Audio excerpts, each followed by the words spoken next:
Hi, Amy. It's so great to connect today. In each of my classes, each semester, I seem to always talk about your work. So it's so great to be able to chat with you here today. It's wonderful to be here. Thanks so much. So you've had an incredible career.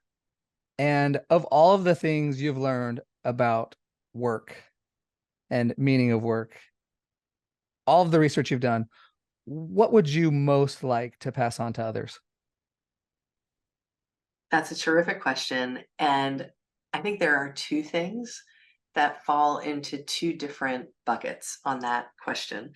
The first is I think it's really important to keep in mind something that I have found in some of my earlier work and continue to find in current work, which is the kind of meaning people make of the work they do is not solely a function of what that job is. I think in the public, kind of the lay literature, if you will, or public opinion, and certainly students who are looking for the kinds of opportunities they should be going for in their work and jobs and things that they're searching for, we tend to make a mistake in thinking that certain jobs are meaningful and other jobs are not.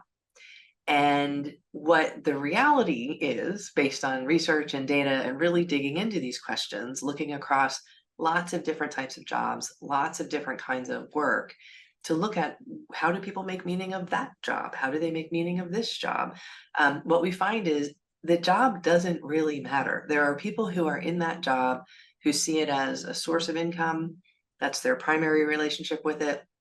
They're not seeking or receiving much else from the work, and that's not a function of certain kinds of jobs. It's you find people like that in every job, including in jobs that require a huge amount of education and pull down lots and lots of income. And also the opposite is true, that people who see their work as an end in itself and see that work as making the world a better place in some way that is meaningful to them, there are people who work in almost any job you can describe or list or think of who see their work that way. And so if you think about where you're likely to find meaning in the work that you do, I think it's really important not to have your head turned by jobs where you think just by the nature of the job, it has to be meaningful, or just by the nature of the job, it can't be meaningful. And remember the reality that the meaning is really in the relationship between the person and the work they're doing and how they relate to that work. And that makes it far more personal and suggests that there's a lot more openness that people ought to have as they think about where do they think they're most likely to be lit up by the tasks that they're doing, the relationships and interactions that they're having in the work, and to try to seek out those kinds of contexts, even if they're not necessarily the ones that everybody else is running after. So if somebody is working at a job and they are just bringing home a paycheck, that's their focus. How can they shift their mindset to start really finding value in their work? Um, that's a really good and complicated question because one of the things that I have found in my own work, and I think it's pretty consistent with other work too, is that in general, these orientations are pretty stable. So it's not the case.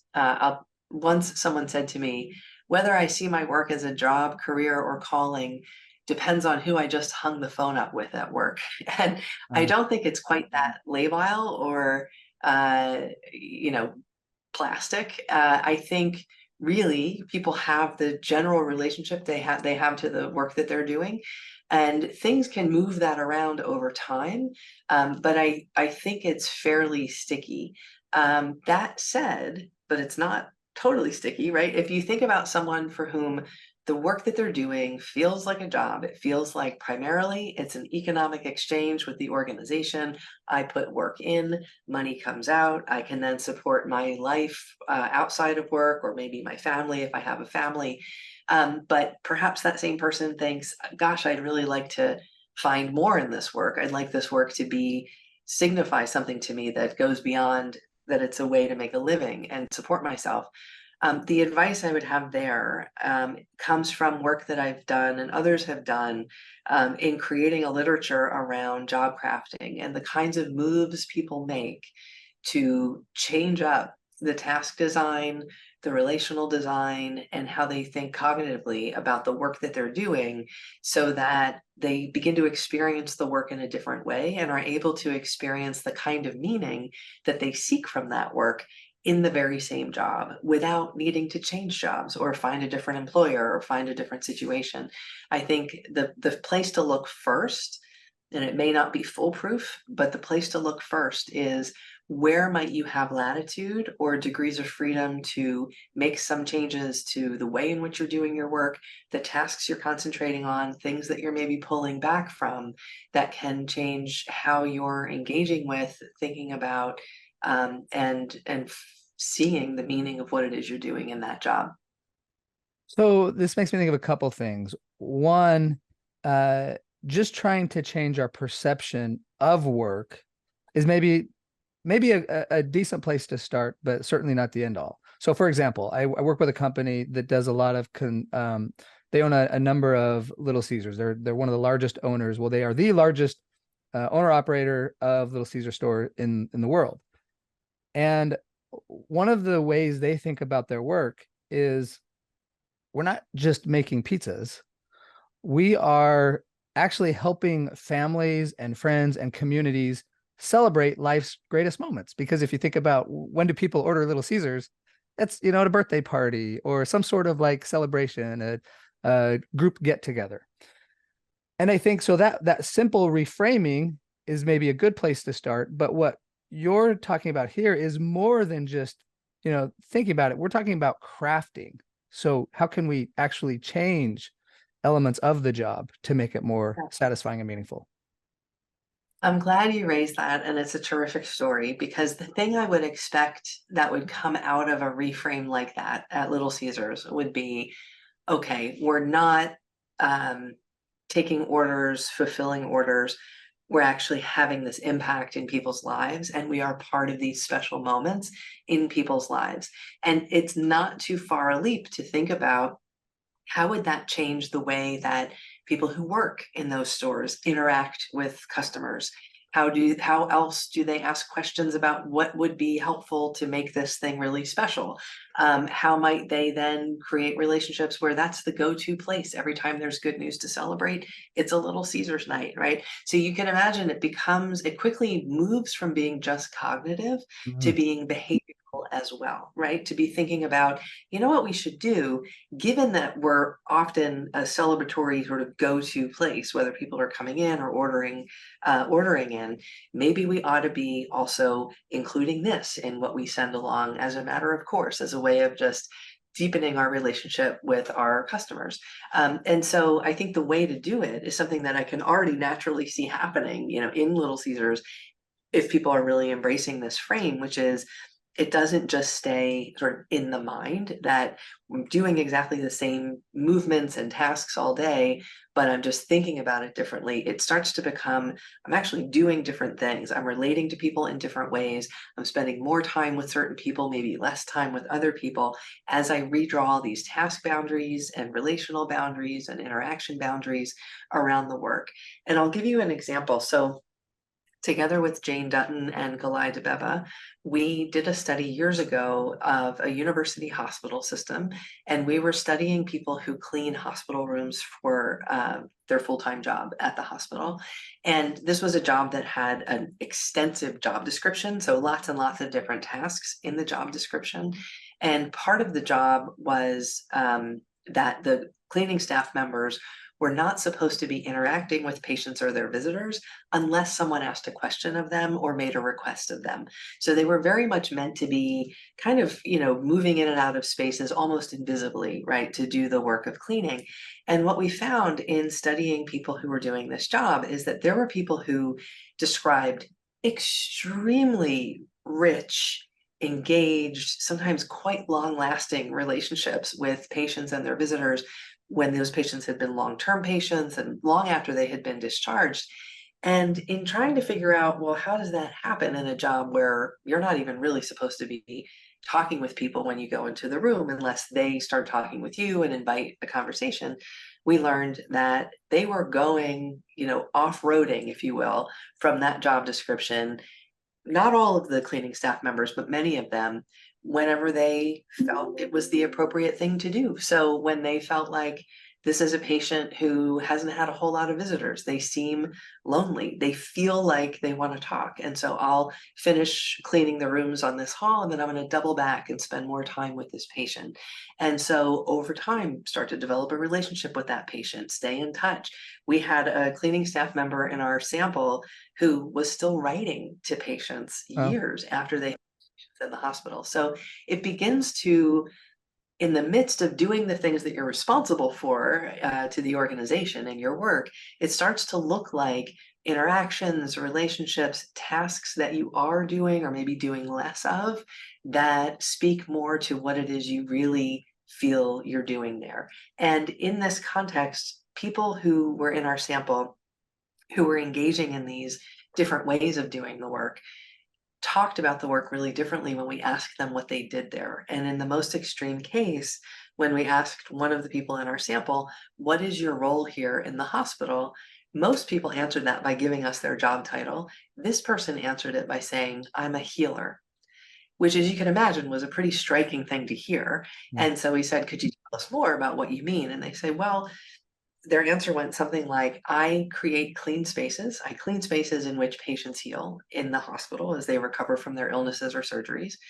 But I also do everything I possibly can to facilitate their healing. And whether that's doing things for them that I think they need or that they're asking for, doing things to take care of their family so they're less worried about their visitors and loved ones as they're trying to heal, that is very much part of what it is I'm doing here. And that meant a lot of off task work and a lot of off task discretionary things that they were doing, some of which could have gotten them in trouble, frankly, against their job description, but for them, completely transformed the meaning of what it felt like to be a part of that hospital and a part of the hospital's mission. yeah, such an incredible story and example. And this is why I just love your research and talk about it with my students every semester. Well, you mentioned two things at the outset. So that was one main lesson. What was the other lesson that you'd most like to pass on?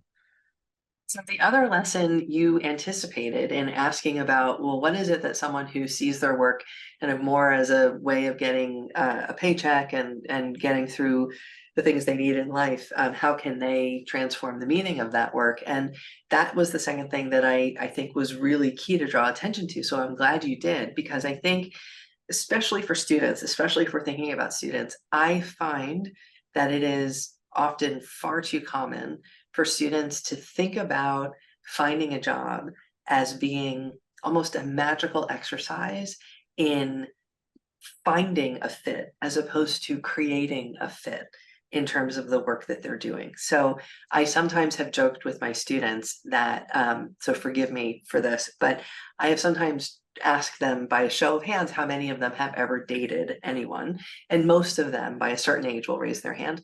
And I'll say, okay, so you have some experience in this realm, and you don't really have to date very long before you realize that it's probably not the case that there's one perfect human being on the planet just for you, but instead there are probably some finite number of people with whom you could build a great relationship and a great life. And the work and the task there is finding someone with whom you can make a great relationship and a great life, and then doing that. And so I'll joke and sometimes observe that sometimes students who are quite sophisticated about the workings of the romantic world and understand this and embrace it, look at the world of work and completely have this magical, power twins or wonder twins unite kind of view that they're the perfect person for the perfect job. And once they find that perfect fit, they're going to skip to work every day, whistling a happy tune, and they will be happy forever. And I feel like that is such a giant setup to disappointment, because it's rare to find a perfect fit with any particular job or organization. I think the task that students should think of setting for themselves is finding work that they think they will enjoy and that they think matters and they'll find meaningful in some way, and work where they can see there's going to be some flexibility in making that work their own, meaning once they get on top of what the skills are in the job, that they can begin to customize elements of that work or the kinds of projects they're doing or the kinds of clients or customers they're working with or the kinds of project teams they're on, so that they can get more of the kinds of tasks and relationships that for them make the work most meaningful. So instead of hoping to happen upon it perfectly right out of the gate, I think the task that students would be better off imagining for themselves is finding where is a place where from the beginning the work feels promising, and I can see that the people who are working in this organization have really been able to make this their own, that they have found ways to contribute that really feed them and are right for them, and that that possibility might be here for me too. This just makes me think of an experience I had. I'd been married about 6 years, and I felt like I had a great marriage. And I was reading Carol Dweck's book on mindset, and she was talking about having a growth mindset in relationships.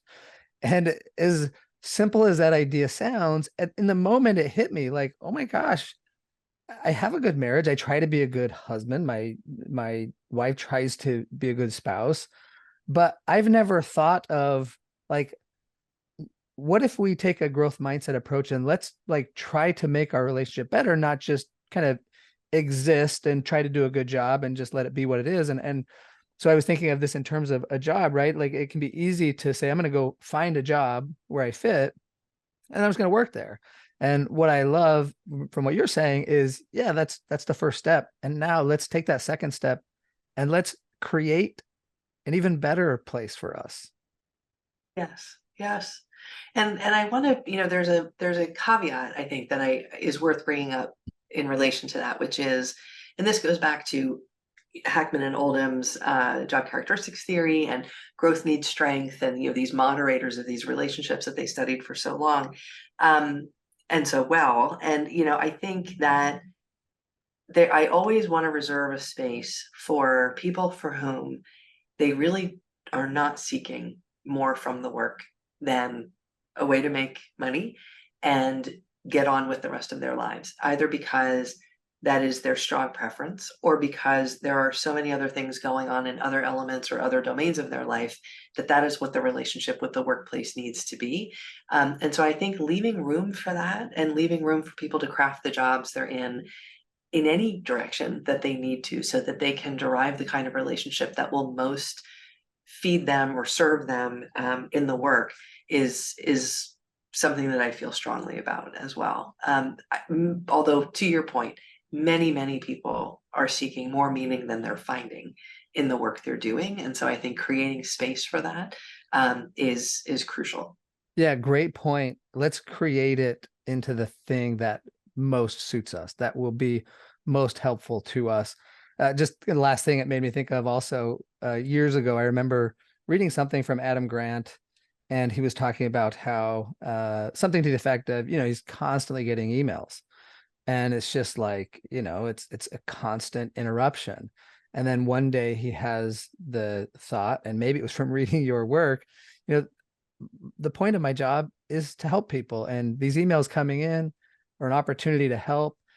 And so then he would start blocking off time and then look forward to that moment when he could help. And that simple reframe, so maybe that was like the first step for me. Anytime I get an email, I try to think about it, excitedly, positively. This is a chance to help. And then hopefully Yes. that leads to other behaviors where I'm looking for ways to not just stand up and lecture to my students, but try to make a positive impact in their lives.